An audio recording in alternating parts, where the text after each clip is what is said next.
नमस्कार साथियों। श्रेष्ठ पीसीएस के इस ऑनलाइन प्लेटफॉर्म में आप सभी का बहुत स्वागत है। मेरा नाम दीपक पाठक है। आज हम लोग उत्तर प्रदेश पीसीएस प्रारंभिक परीक्षा को ध्यान में रखते हुए पर्यावरण पारिस्थितिकी विषय पर चर्चा करने जा रहे हैं। तो आज की जो कक्षा है ये जो कक्षा है दो बातों पर आधारित रहेगी। पहला तो पाठ्यक्रम की चर्चा, किस प्रकार से पाठ्यक्रम को हम लोग छोटे छोटे पार्ट में तोड़ेंगे, कौन कौन से इंपॉर्टेंट टॉपिक हैं जिन पर अध्ययन करना हमें जरूरी है प्रारंभिक परीक्षा के पॉइंट ऑफ व्यू से। और दूसरी जो बात होगी क्लास प्रोग्राम को लेकर के कि क्लास प्रोग्राम कैसे रहेगा। क्लास प्रोग्राम के साथ साथ जो प्रीवियस ईयर के क्वेश्चंस हैं उन क्वेश्चंस पे किस प्रकार से बातें की जाएंगी और टेस्ट सीरीज का प्रोग्राम जो है वो कैसा रहने वाला है। तो इन समस्त बातों पर आज हम लोग चर्चा करेंगे। ठीक है, तो आइए शुरू करते हैं हम लोग पर्यावरण एवं पारिस्थितिकी।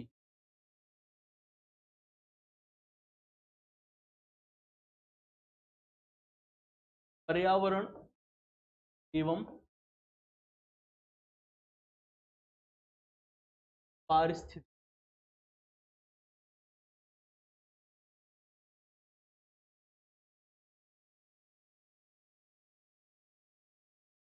गवर्नमेंट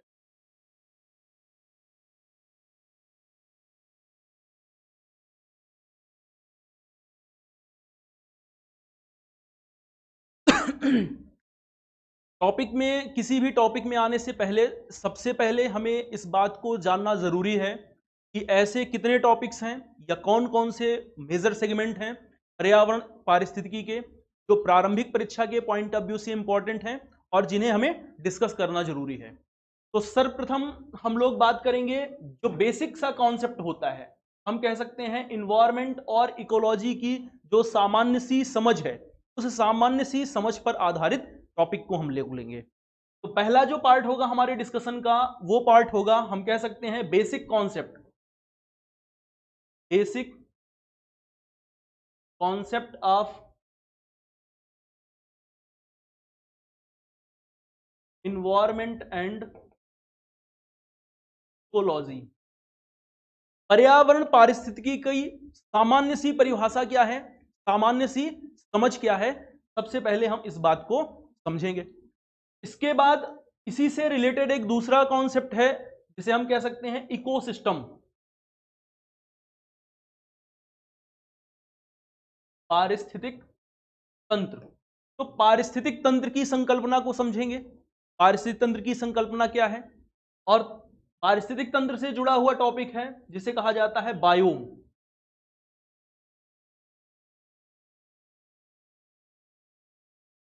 और बायोम से जुड़ा हुआ एक टॉपिक है, इसे हम कहते हैं बायोस्फीयर अथवा जैव मंडल।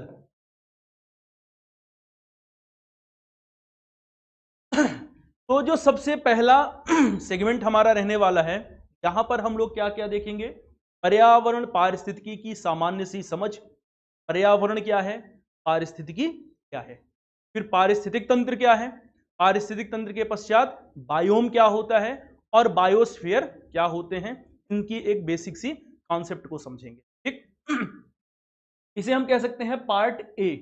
अपने क्लास डिस्कशन का ये पार्ट ए रहने वाला है जहां पर हम लोग इन सारी बातों को समझेंगे। सेकेंड जो पार्ट है हमारा, इसे आप कह सकते हैं पार्ट बी। यहां हम डिटेल में पढ़ेंगे पारिस्थितिक तंत्र के बारे में, हम कह सकते हैं स्टडी ऑफ इकोसिस्टम अथवा पारिस्थितिक तंत्र का अध्ययन, पारिस्थितिक तंत्र का अध्ययन।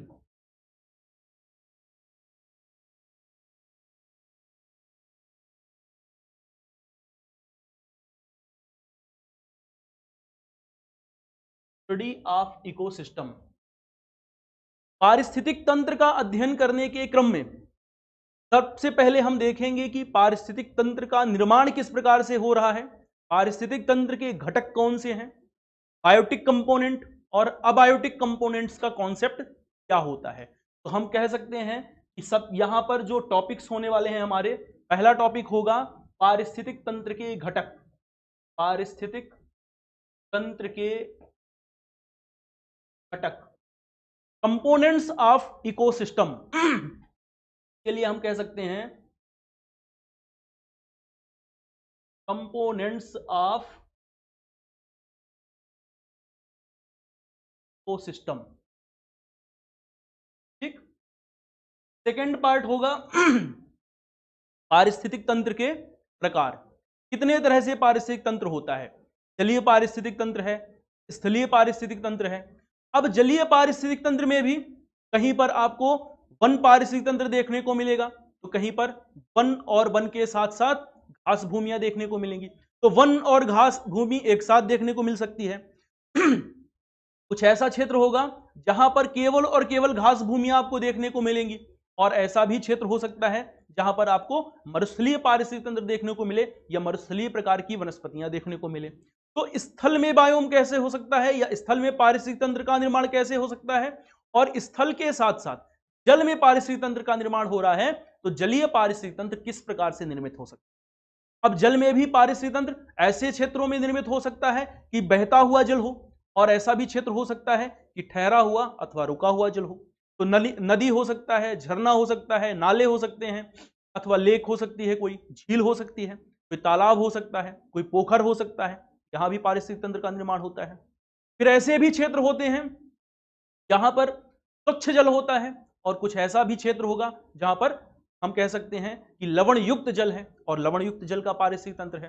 तो स्वच्छ जलीय पारिस्थितिक तंत्र, और आप कह सकते हैं कि लवणीय जल से निर्मित पारिस्थितिक तंत्र, इन सारी बातों का अध्ययन करना जरूरी है। तो इस स्थान पर दो पॉइंट हमारे लिए सबसे ज्यादा इंपॉर्टेंट होंगे प्रीलिम्स के लिए। पहला आर्द्र भूमि या आर्द्र भूमि का पारिस्थितिक तंत्र, और दूसरा मैंग्रोव। पढ़ेंगे हम सभी को, लेकिन जहां से प्रश्न ज्यादा पूछे जा रहे हैं या पूछे जाने की संभावना ज्यादा है, उन बातों पर हम लोग ज्यादा फोकस करेंगे। ठीक है। तो दूसरा जो टॉपिक होगा हमारा, ये दूसरा टॉपिक है, इसे कहते हैं पारिस्थितिक तंत्र के प्रकार। पारिस्थितिक तंत्र के प्रकार, टाइप्स ऑफ इकोसिस्टम। पारिस्थितिक तंत्र के प्रकार या टाइप्स ऑफ इकोसिस्टम। ठीक। फिर पारिस्थितिक तंत्र के अध्ययन में जो थर्ड टॉपिक है हमारा, इसे हम कह सकते हैं पॉइंट 1 2, मैं इस स्थान पर लिख रहा हूं, आप लोग इसके नीचे लिखते चलिएगा। तो जो तीसरा टॉपिक होगा वो है पारिस्थितिक तंत्र के कार्य, और पारिस्थितिक तंत्र किस प्रकार से कार्य करता है। पारिस्थितिक तंत्र में ऊर्जा आती है, कैसे ऊर्जा का प्रवेश होता है, और प्रवेश होने के पश्चात एक स्तर से दूसरे स्तर तक ऊर्जा का स्थानांतरण किस प्रक्रिया के द्वारा होता है। तो हम कह सकते हैं पारिस्थितिक तंत्र में ऊर्जा का प्रवाह,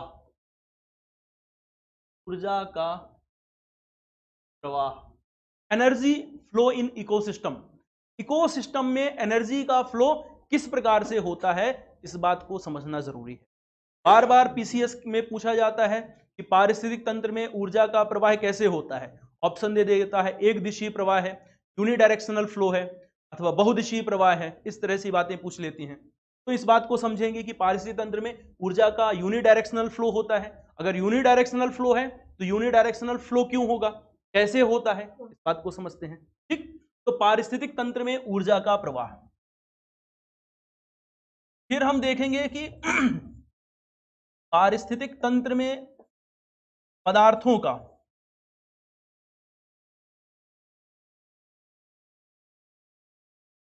प्रवाह किस प्रकार से होता है। पदार्थ कैसे पारिस्थितिक तंत्र में प्रवाहित होते हैं, तो उत्पादक स्तर से लेकर के सर्वोच्च उपभोक्ता और पुनः डिकम्पोजर्स, और फिर पदार्थों का चक्रीय प्रवाह चलता रहता है। तो हम कह सकते हैं पदार्थों के चक्रीय प्रवाह को भी समझना जरूरी है। इसी से जुड़ा हुआ एक टॉपिक आपको मिलेगा यहां पर, जिसे हम कह सकते हैं पारिस्थितिक पिरामिड।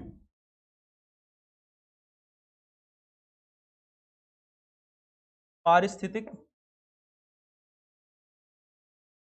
पिरामिड का कॉन्सेप्ट क्या होता है। दरअसल पिरामिड क्या है, तो पिरामिड है पारिस्थितिक तंत्र के विभिन्न पोषी स्तरों का चित्रीय प्रदर्शन। किस प्रकार से हम डायग्राम बना करके प्रेजेंट करेंगे एनर्जी के फ्लो को, बायोमास को और नंबर को। तो इन्हें जब हम दर्शाते हैं तो हम कहते हैं पारिस्थितिक तंत्र के पिरामिड्स। तो पारिस्थितिक तंत्र के पिरामिड का कॉन्सेप्ट क्या है, ये बहुत ही इंपॉर्टेंट टॉपिक है प्रीलिम्स के पॉइंट ऑफ व्यू से। कहीं पर हम देखेंगे कि सीधा पिरामिड बन रहा है, कहीं पर कुछ जगहों पर हम देखेंगे कि पिरामिड का आकार उल्टा हो जाता है। तो इन सारे कॉन्सेप्ट को समझेंगे। दो कॉन्सेप्ट और भी बहुत महत्वपूर्ण हैं, तो नेक्स्ट पेज में मैं लिखता हूं, आप लोग इसके पार्ट बी के नीचे लिखते रहिएगा। तो पॉइंट नंबर 5, पॉइंट नंबर 6, यहां पर हमें लिखना है क्या, जियो बायोकेमिकल साइकिल।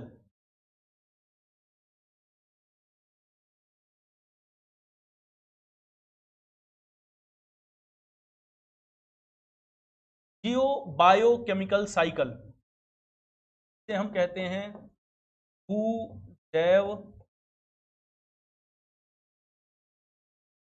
रासायनिक चक्र। तो भूजैव रासायनिक चक्र की संकल्पना क्या है, या भूजैव रासायनिक चक्र क्या होता है, जियो बायोकेमिकल साइकिल को समझना जरूर। फिर एक टॉपिक है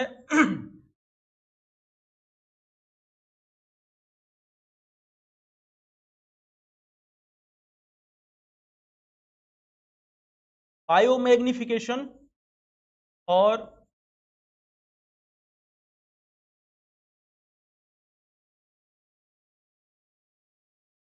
बायो एक्यूमुलेशन। तो बायोमैग्निफिकेशन और बायोमैग्निफिकेशन के साथ साथ बायो एक्यूमुलेशन, ये दो टॉपिक हैं। जैविक आवर्धन और जैविक संचयन। तो जैविक आवर्धन का सिद्धांत क्या है,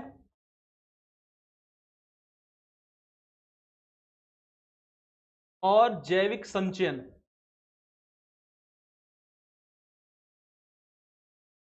का सिद्धांत क्या है। ये दो सिद्धांत बड़े इंपॉर्टेंट हैं प्रीलिम्स के पॉइंट ऑफ व्यू से, ठीक है। लास्ट में हम लोग एक टॉपिक डिस्कस करेंगे, इकोलॉजिकल इंटरेक्शंस, जिसे हम कह सकते हैं पारिस्थितिक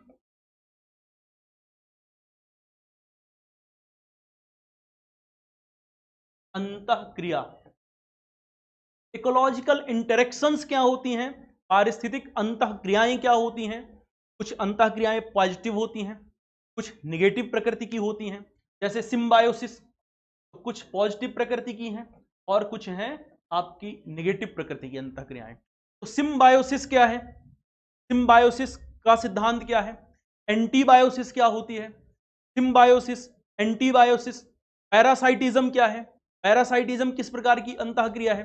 पैरासाइटिज्म के साथ साथ हम एक और देखेंगे, कंपटीशन है, तो कंपटीशन कैसी अंतःक्रिया है। और इस तरह के जो इंटरेक्शन है, इन्हें हम इकोलॉजिकल इंटरेक्शंस कहते हैं। ये इकोलॉजिकल इंटरेक्शन इकोसिस्टम में किस प्रकार से प्रभाव डालते हैं, क्या इनका प्रभाव होता है, पॉजिटिव होता है, निगेटिव होता है, इनके कारण कौन कौन से प्रभाव पड़ सकते हैं किसी अन्य प्रजाति पर, इस बात की भी हम चर्चा करते हैं। और इस सेकेंड पार्ट में हमारा जो अंतिम टॉपिक होगा वो टॉपिक है हमारा इकोलॉजिकल सक्सेशन, इसे कहा जाता है पारिस्थितिक अनुक्रमण। इकोलॉजिकल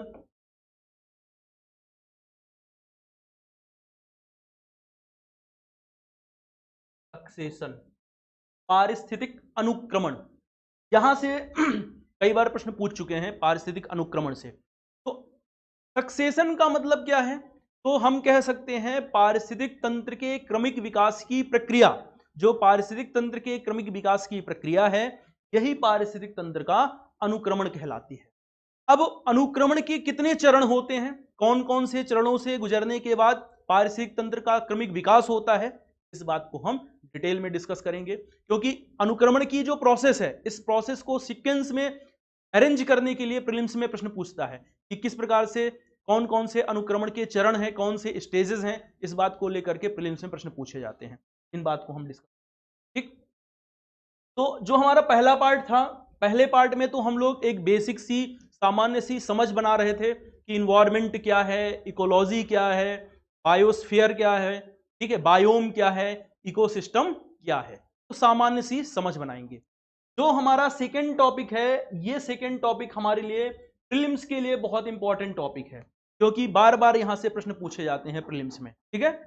और इसे हमने जो 10 भागों में बांट करके देखा, उसमें से पहला है क्या, कंपोनेंट्स, दूसरा है टाइप्स, इसे हमें डिटेल में पढ़ना है प्रीलिम्स के लिए। फिर एनर्जी का फ्लो क्या है, एनर्जी के पश्चात हम कह सकते हैं जो न्यूट्रिशन है, न्यूट्रिशंस का फ्लो क्या हो सकता है, के बाद पिरामिड्स क्या है पारिस्थितिक तंत्र के, और geo biochemical cycle, biomagnification, bio accumulation, ecological interaction और इकोलॉजिकल सक्सेशन।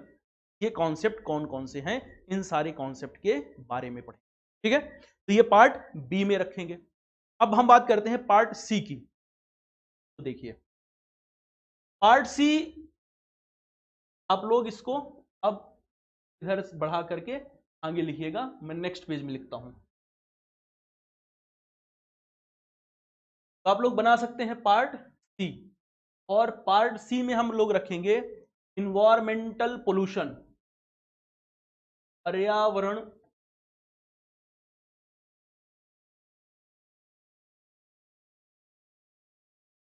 प्रदूषण।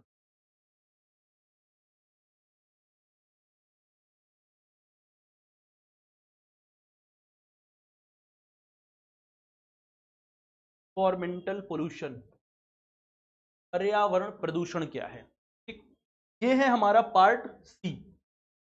अब यहां पर कौन कौन से टॉपिक हैं जो हमारे क्लास प्रोग्राम में इन्हें हम शामिल करेंगे। तो सबसे पहले तो यहां हम पहले टॉपिक के रूप में आप लिख सकते हैं, पहला टॉपिक जो रहेगा वो रहेगा कि पोल्यूशन क्या है और पोल्यूटेंट क्या है। इस बात को समझना जरूरी है, difference between pollution and pollutant. हम कह सकते हैं प्रदूषण क्या है और प्रदूषक क्या है, इस बात को जानना जरूरी है। पोल्यूशन क्या है और पोल्यूशक, जो पोल्यूटेंट जिसे हम कहते हैं, प्रदूषक क्या है, इस बात की कॉन्सेप्ट को समझना जरूरी। फिर सेकेंड टॉपिक में हम लोग डिस्कस करेंगे कि जो पोल्यूटेंट होते हैं, इंपॉर्टेंट पोल्यूटेंट कौन कौन से हैं। तो हम बात कर सकते हैं प्रदूषक के प्रकार कौन से हैं, प्रदूषकों के प्रकार, टाइप्स ऑफ पोल्यूटेंट, कौन कौन से प्रदूषक हैं जो पर्यावरण में प्रदूषण का कार्य करते हैं। अब यहां पर ध्यान रखिएगा, ये प्रीलिम्स के लिए हमारे लिए बहुत इंपॉर्टेंट टॉपिक हो जाता है, क्योंकि यहां से प्रश्न बनते हैं। प्राथमिक प्रदूषक कौन है, द्वितीयक प्रदूषक कौन है, अगर ओजोन है किस प्रकार का प्रदूषक है, भूमंडल की निचली परतों में। पराक्सी एसिटिल नाइट्रेट बन रहा है, तो पराक्सी एसिटिल नाइट्रेट किस प्रकार का प्रदूषक है। सल्फर डाइऑक्साइड है, कार्बन मोनोऑक्साइड है, नाइट्रोजन के ऑक्साइड्स हैं, या हम कह सकते हैं कार्बन डाइऑक्साइड है, ये किस प्रकार के प्रदूषक हैं। तो प्राथमिक द्वितीयक प्रदूषक का कॉन्सेप्ट क्या है, बायोडिग्रेडेबल और नॉन बायोडिग्रेडेबल पोल्यूटेंट का कॉन्सेप्ट क्या है। तो बायोडिग्रेडेबल पोल्यूटेंट कौन से हैं, इनके कारण पर्यावरण में किस तरह से प्रदूषण होता है, और नॉन बायोडिग्रेडेबल पोल्यूटेंट हैं तो वो कौन से होते हैं, इनके कारण अगर प्रदूषण होगा तो किस प्रकार से होगा। इसके पश्चात कुछ तरल पदार्थ होते हैं जो प्रदूषण का कार्य करते हैं, ठोस अपशिष्ट हैं जो प्रदूषण का कार्य करते हैं, और कुछ इंपॉर्टेंट गैसेस होती हैं जो प्रदूषण का कार्य करती हैं। तो हम कह सकते हैं अवस्था के आधार पर कैसे प्रदूषण हो सकते हैं। कुछ पार्टिकुलेट्स मैटर हैं जो एटमॉस्फेयर में पोल्यूटेंट का काम करते हैं। इन सारी बातों को डिटेल में डिस्कस करते हैं, क्योंकि यहां से भी प्रीलिम्स के प्रश्न पूछे जाते हैं, कई बार प्रश्न पूछ चुके हैं। ठीक है, तो पहला तो हमने समझ लिया प्रदूषण और प्रदूषक का बेसिक सा कॉन्सेप्ट, और फिर उसके बाद टाइप्स ऑफ पोल्यूटेंट। ठीक है, अब हम लोग बात करेंगे थर्ड पॉइंट में। तो थर्ड पॉइंट में हम लोग बात करेंगे काइंड्स ऑफ पोल्यूशन या प्रदूषण के प्रकार। तो हम कह सकते हैं क्या, प्रदूषण के प्रकार, काइंड्स ऑफ पोल्यूटेंट। अब ध्यान रखिएगा, यहां पर हमारा जो क्लास प्रोग्राम रहेगा, इस क्लास प्रोग्राम का जो तरीका रहेगा वो क्या करेंगे हम लोग, कि हम लोग एक एक पोल्यूशन को उठाएंगे। जैसे कि मान लीजिए हमने कि वायु प्रदूषण को उठा लिया, तो इसके अंतर्गत हमने एक टॉपिक लिया क्या, वायु प्रदूषण, एयर पोल्यूशन हमने ले लिया। तो एयर पोल्यूशन में पहले तो बेसिक सा कॉन्सेप्ट एयर पोल्यूशन है क्या, और एयर पोल्यूशन के कॉन्सेप्ट के पश्चात हम कह सकते हैं मेजर एयर पोल्यूटेंट। तो इंपॉर्टेंट मेजर एयर पोल्यूटेंट को डिस्कस करेंगे और उनसे रिलेटेड डिजीज कौन सी होती हैं, तो रिलेटेड डिजीज भी हम डिस्कस करेंगे। जैसे एस्फेक्सिया हो गया, ठीक है, एंथ्रोकोसिस है, पेगासोसिस है, इस तरह की बीमारियां किस कारण से हो सकती हैं। एम्फीसीमा है, तो एम्फीसीमा डिजीज किस कारण से हो सकती है, जिन पर प्रश्न बन सकते हैं, प्रीलिम्स में बनते हैं, है ना। इन बातों को डिस्कस करेंगे। तो यहां पर हम क्या कह सकते हैं, इंपॉर्टेंट एयर पोल्यूटेंट, और जो सेकेंड पार्ट हमारा होगा वो सेकेंड पार्ट होगा government initiative to control air pollution.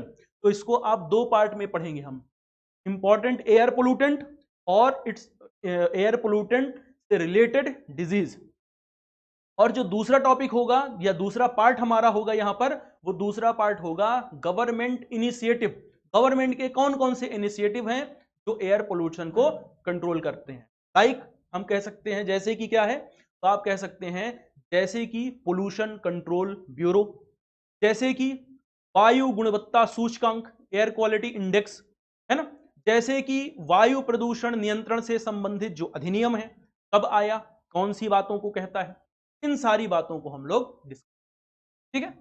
यही तरीका हमारा रहेगा वायु प्रदूषण में, यही तरीका हमारा रहेगा जल प्रदूषण में। तो वायु प्रदूषण, जल प्रदूषण, फिर ध्वनि प्रदूषण, फिर सॉलिड वेस्ट, जिसे हम कह सकते हैं ठोस अपशिष्ट।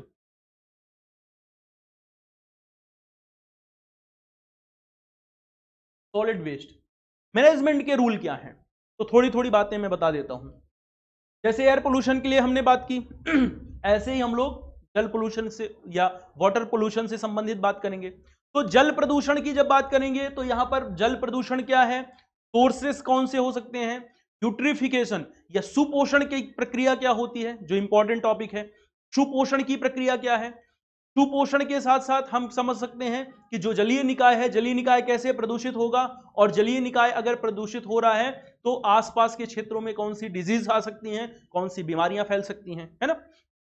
इसके बाद डिसॉल्व ऑक्सीजन का कॉन्सेप्ट क्या है, डिसॉल्व ऑक्सीजन के पश्चात हम कह सकते हैं एक कॉन्सेप्ट है बायोलॉजिकल ऑक्सीजन डिमांड, जैविक ऑक्सीजन मांग का कॉन्सेप्ट बीओडी।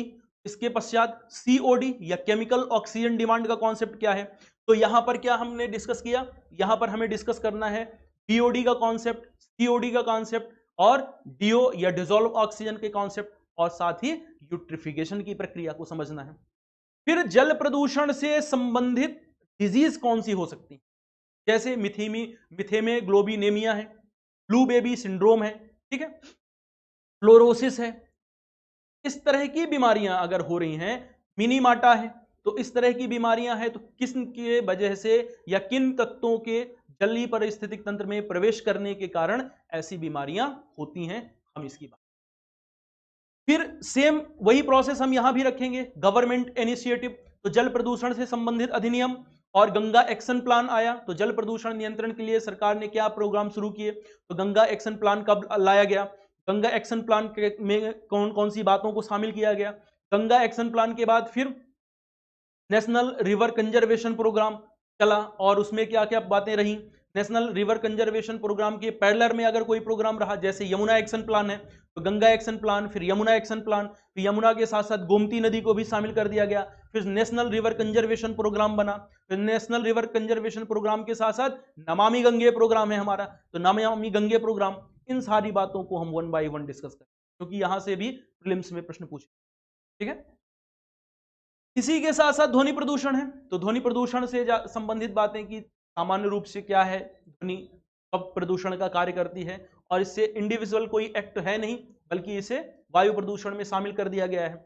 लेकिन कुछ अधिकार दिए गए हैं पुलिस को, तो पुलिस अधीक्षक को, उनकी भी बातें कर लेंगे, ठीक। फिर है अपना जिसे हम कह सकते हैं solid waste. Solid waste important topic है। सॉलिड वेस्ट मैनेजमेंट किस प्रकार से किया जाता है, ठोस अपशिष्ट कैसे हैं, कौन से सोर्स में से ठोस अपशिष्ट जनरेट होते हैं, कैसे इनका मैनेजमेंट किया जाता है, और इसके लिए इंदौर घोषणा इंपॉर्टेंट है। इस बात को ध्यान रखिएगा, प्रीलिम्स में यूपीएससी में तो प्रश्न पूछ चुका है यहां से इंदौर घोषणा से, और जो 3 R's हैं, रिड्यूस, रीयूज और रिसाइकल, तो इंदौर घोषणा और 3 R से यूपीएससी में प्रश्न पूछ चुका है। पीसीएस ने अभी तक प्रश्न नहीं पूछा है, पर पूछ सकता है, इंपॉर्टेंट है हमारे लिए, इसलिए हम लोग, तो मेजर हमारे लिए जो पोल्यूशन है, पोल्यूशन का टॉपिक है, वहां पर इसी तरह से हमारा तरीका होगा आगे बढ़ने का। तो ये था हमारा पार्ट सी। अब बात करते हैं पार्ट डी की। तो पार्ट डी में हम लोग क्या रखेंगे? तो पार्ट डी में हमारा डिस्कशन का जो टॉपिक होगा, पार्ट डी में हमारे डिस्कशन का टॉपिक है जैव विविधता अथवा बायोडाइवर्सिटी।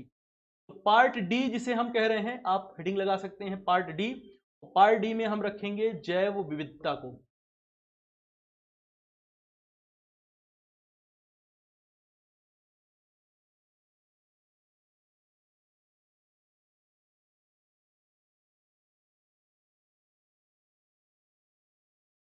जैव विविधता बायोडाइवर्सिटी।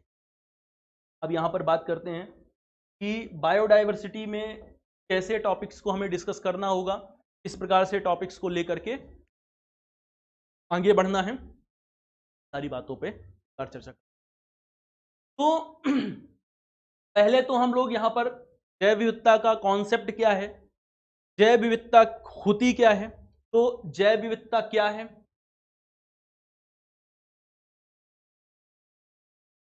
ठीक है, जैव विविधता का महत्व क्या है। तो पहले तो क्या है, उसके बाद हम बात करेंगे कि महत्व क्या है।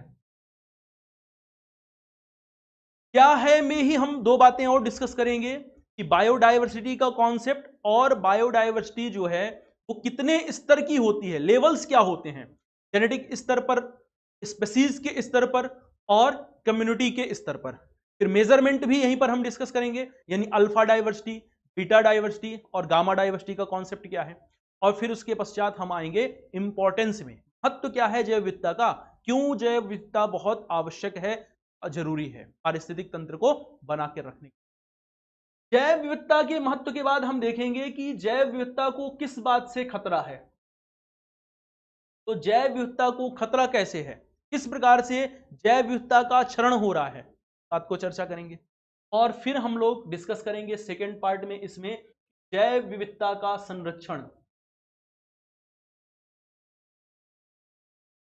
जैव विविधता का, ठीक है। तो जैव विविधता का जो संरक्षण है, बायोडाइवर्सिटी कंजर्वेशन के जो प्रोग्राम्स हैं, किस प्रकार से जैव विविधता का संरक्षण किया जाता है। जैव विविधता संरक्षण में इन सीटू कंजर्वेशन क्या है, एक्स सीटू कंजर्वेशन क्या है। तो इन सीटू कंजर्वेशन में हम लोग बेसिकली डिस्कस करेंगे, अगर कोई क्षेत्र है जो गहन जैव विविधता वाला है, वहां पर जीव जंतुओं और वनस्पतियों की विविध प्रजातियां पाई जा रही हैं और हम उस क्षेत्र को ही संरक्षित घोषित कर दें, तो ऐसी संरक्षण को हम कह सकते हैं इन सीटू कंजर्वेशन है या स्वस्थानीय संरक्षण है। जैसे कि राष्ट्रीय उद्यान, जैसे कि वाइल्ड लाइफ सेंचुरी, जैसे कि कम्युनिटी पार्क, है ना, जैसे कि आप कह सकते हैं संरक्षण रिजर्व, कंजर्वेशन रिजर्व, ठीक है। तो इस तरह के जो कॉन्सेप्ट्स हैं वो क्या हैं, उत्तर प्रदेश के कंटेक्स्ट में विशेष रूप से बातें करेंगे कि नेशनल पार्क कौन कौन से हैं, कहां पर अवस्थित हैं, है ना, बेसिकली किसके लिए फेमस हैं, वाइल्ड लाइफ सेंचुरीज हैं तो यूपी में कहां पर हैं, किसके लिए मुख्य रूप से फेमस है, इन दो बातों पर डिस्कशन होगा। उसके पश्चात दूसरी तरफ आता है जिसे हम कहते हैं एक्स सीटू कंजर्वेशन, एक इन सीटू और दूसरा ex situ conservation. Ex situ conservation के अंतर्गत क्या है, तो हम देखते हैं कि एक्स सीटू कंजर्वेशन के अंतर्गत जैसे कि बोटेनिकल गार्डन बनाए जाते हैं, बोटेनिकल गार्डन्स हैं, जू हैं, जू कौन कौन जू बनाए जाते हैं, और हम कह सकते हैं कि यहाँ पर जेनेटिक स्तर पर या आनुवांशिक स्तर पर पदार्थों का संरक्षण किया जाता है। तो आनुवांशिक स्तर पर पदार्थों के संरक्षण की प्रक्रिया क्या है, बात को जानना जरूरी है। तो फिर उत्तर प्रदेश के विशेष कंटेक्स्ट में देखेंगे कि बोटेनिकल गार्डन्स हैं तो कहां पर हैं, है ना, किन किन जिलों पर बोटेनिकल गार्डन का निर्माण किया गया है। अगर जेनेटिक स्तर पर किया जा रहा है तो लखनऊ में मत्स्य अनुसंधान संस्थान है, तो उसके बारे में बातें कर लेंगे। तो जो उत्तर प्रदेश के विशेष कंटेक्स्ट में बातें हैं उनको डिस्कस, ठीक है। और लास्ट में कंजर्वेशन में एक बात देखेंगे तो इंटरनेशनल इनिशिएटिव्स हैं, और इंटरनेशनल इनिशिएटिव्स में है मैन एंड बायोस्फीयर प्रोग्राम। ये बहुत मोस्ट इंपॉर्टेंट है, MAB programme, man and biosphere programme. ये मोस्ट इंपॉर्टेंट प्रोग्राम है प्रीलिम्स के पॉइंट ऑफ व्यू से, कि मैन एंड बायोस्फीयर प्रोग्राम क्या है। और मैन एंड बायोस्फीयर प्रोग्राम के तहत यूनेस्को का प्रोग्राम है और बायोस्फीयर रिजर्व की स्थापना की बातें करता है। भारत में कहां कहां पर बायोस्फीयर रिजर्व की स्थापना की गई है, कौन से गहन जैव विविधता वाले क्षेत्र हैं, इनके बारे में हम लोग डिटेल में बातें करेंगे। फिर इंटरनेशनल इनिशिएटिव में ही Cartagena, Nagoya, Cartagena protocol, Nagoya protocol और आईची टारगेट्स, इन आईची टारगेट्स की हम लोग बातें करेंगे। ठीक है, तो इनके बारे में समझ लेंगे कि क्या क्या बातें कही गई हैं बायोडायवर्सिटी के से संबंधित, या बायोडायवर्सिटी के कंजर्वेशन से रिलेटेड कौन सी बातें कही। जो हमारा अंतिम पार्ट होगा इन्वायरमेंट और इकोलॉजी का, तो सबसे अंतिम पार्ट हमारा होगा, इसे हम कह सकते हैं वैश्विक जलवायु परिवर्तन, ग्लोबल एनवायरमेंट चेंज।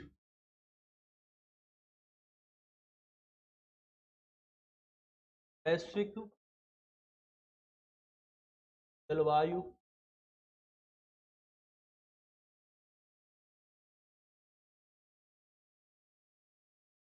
वैश्विक जलवायु परिवर्तन या ग्लोबल एनवायरमेंट चेंज।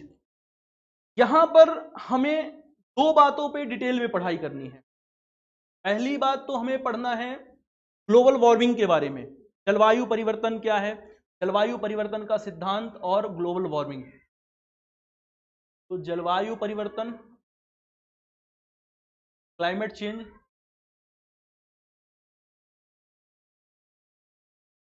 का कॉन्सेप्ट क्या है, और जलवायु परिवर्तन से जुड़ा हुआ टॉपिक है आपका भूमंडलीय ऊष्मन और ऊष्माद्वीप की संकल्पना। भूमंडलीय ऊष्मन और ऊष्माद्वीप, ठीक है, हीट आइलैंड। अभी न्यूज़पेपर में आप लोग पढ़ रहे होंगे लगातार कि हीट वेव्स का इफेक्ट होता है, हीट वेव्स जनरेट हो रही हैं। तो हीट वेव्स से रिलेटेड बातें, आइलैंड, जो हीट आइलैंड है, नगरीय जलवायु है, आसपास की जलवायु से किस प्रकार से अलग हो जाती है, इन सारी बातों को। हालांकि प्रीलिम्स के लिए ये तो ज्यादा इंपॉर्टेंट है नहीं है मेंस की तुलना में, मेंस में ये टॉपिक ज्यादा पूछा जाता है, पर मेंस वाली क्लास में डिस्कस कर लेंगे। प्रीलिम्स से संबंधित बातें कर लेंगे कि प्रीलिम्स के लिए कौन कौन सी ग्लोबल वार्मिंग अगर हो रही है तो कौन सी गैस हैं जिनके इफेक्ट से ग्लोबल वार्मिंग हो सकती है, ग्रीन हाउस गैसेस कौन सी हैं, इफेक्ट ग्रीन हाउस की प्रोसेस क्या होती है, ये सारी बातें तो थोड़ी थोड़ी बातें हैं वो यहाँ पे। और जो अंतिम टॉपिक है हमारा, अंतिम टॉपिक होगा ओजोन क्षरण से संबंधित। अंतिम टॉपिक है हमारा ओजोन क्षरण, ओजोन डिप्लेशन। तो पहले तो हम ये बात जानना हमारे लिए जरूरी है कि ओजोन का निर्माण कैसे होता है, एक ट्राई एटॉमिक मॉलिक्यूल के रूप में किस प्रकार से समताप मंडल में ओजोन बनती है, ओजोन का क्या इंपॉर्टेंस है, और ओजोन अगर क्षरण हो रहा है तो ओजोन क्षरणकारी तत्व कौन से हैं, किस प्रकार से ओजोन क्षरण होता है, प्रक्रिया को समझेंगे। तो पहले जो मैकेनिज्म है इस मैकेनिज्म को समझ लेंगे। फिर ओजोन क्षरण से संबंधित जो अंतरराष्ट्रीय प्रयास किए गए उनको समझना बहुत जरूरी है, चाहे वो वियना कन्वेंशन हो, चाहे वो मॉन्ट्रियल प्रोटोकॉल हो, ठीक है, चाहे वो किगाली समझौता हो।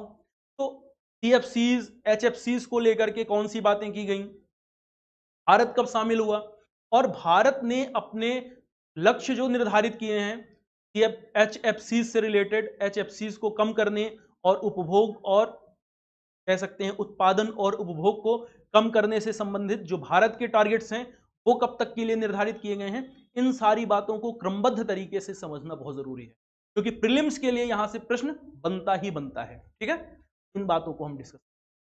तो ये तो है हमारा क्लास प्रोग्राम, या क्लास में कौन कौन जो टॉपिक डिस्कस किए जाएंगे वन बाय वन मैंने पहले ही बता दिया आपको कि किस तरह से लेकर के हम लोग आगे बढ़ेंगे, और कई पार्ट में हम लोग बांट करके पढ़ाई करने वाले हैं। ठीक, अब इसके साथ जो दूसरा प्रोग्राम रहेगा, तो जब हमारा कंप्लीट क्लास का प्रोग्राम हो जाएगा, यानी कि जब हम सारे टॉपिक्स को कवर कर लेंगे, जब सारा टॉपिक कंप्लीट कर लेंगे तो सारे टॉपिक कंप्लीट करने के पश्चात अब तक जितने भी प्रश्न पूछे गए हैं, चाहे वो स्टेट पीसीएस में किसी भी एग्जाम में पूछा गया हो, तो स्टेट पीसीएस में कहीं भी कोई भी प्रश्न पूछा गया होगा, उन सारे प्रश्नों को हम लोग लेकर के डिस्कस कर लेंगे।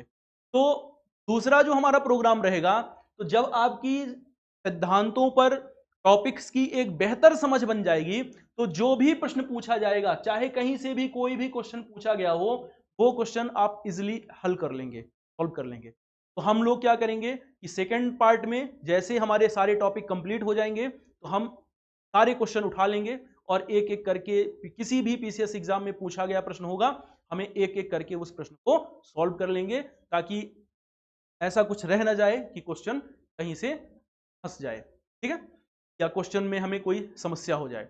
और फिर इसके पश्चात बाकी टेस्ट सीरीज प्रोग्राम तो चल ही रहा है, जहां पर आपको ऐसे संभावित प्रश्न दिए जाएंगे, प्रश्न बन सकते हैं एग्जाम में, जिसके आने की संभावनाएं बन सकती हैं। तो ये तो थ्योरी का के पार्ट हो गए, और क्लास तक की सारी बातें, करंट से रिलेटेड सारी बातें हमारी क्लास में शामिल हो जाएंगी। इसके बाद अगर करंट में कोई डेवलपमेंट होता है, कोई नया डेवलपमेंट आता है, तो अलग से हम उसको डिस्कस कर लेंगे। तो अगर इन केस कभी फ्यूचर में जैसे कोई नए परिवर्तन आते हैं, इन्वायरमेंट से रिलेटेड करंट में कोई नए डेवलपमेंट्स आते हैं, उन डेवलपमेंट्स को हम लोग अलग से डिस्कस करें, ठीक है। तो ये हमारा पूरा अगर प्रोग्राम रहेगा, और इसको अच्छे से आप लोग नोट्स बने पहले पेज में बना लीजिए, कौन कौन से टॉपिक हैं हमारे डिस्कशन करने के। और कल से हम लोग पहला टॉपिक उठाएंगे और डिस्कस करेंगे इन्वायरमेंट क्या होता है, इकोलॉजी क्या होती है, इकोसिस्टम क्या होता है, बायोम और बायोस्फीयर की जो बेसिक सी परिभाषा है, जो बेसिक सी संकल्पना है, क्या होती है। मिलते हैं कल, टॉपिक को फिर हम लोग आगे बढ़ाएंगे। Thank you.